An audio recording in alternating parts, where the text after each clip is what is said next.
So friends, when we're actually sewing the felt together, the final piece together, we'll use a different kind of stitch to sew our shapes together.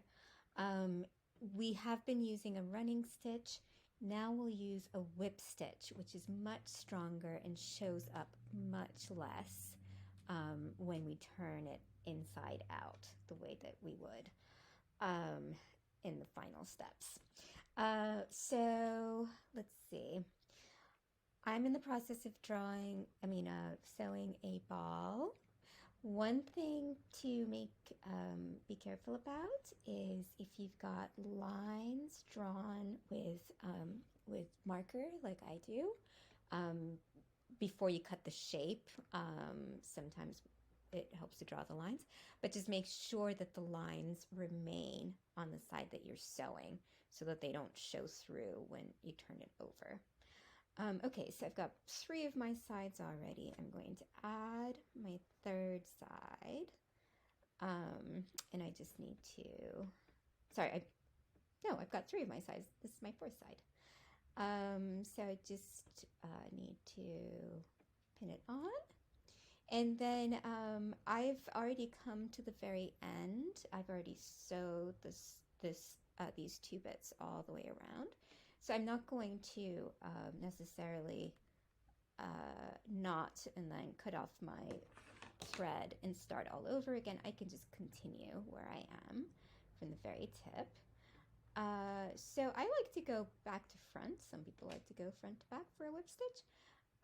So I start at the back and come forward once, and then just flip over once again to the back side and come forward.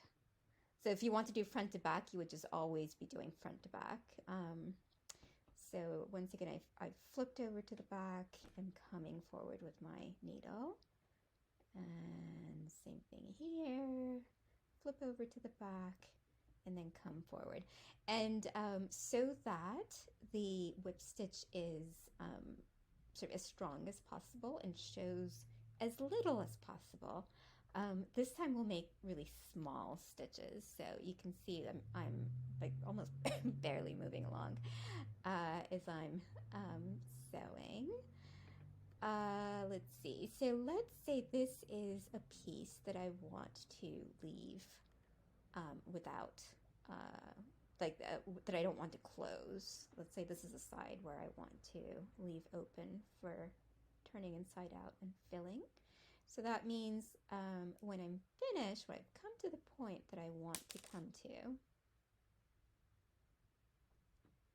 and let's say that is right after one more stitch. And then when I come towards the end of that stitch, I'll just loop my needle through once, and then I'll do that one more time.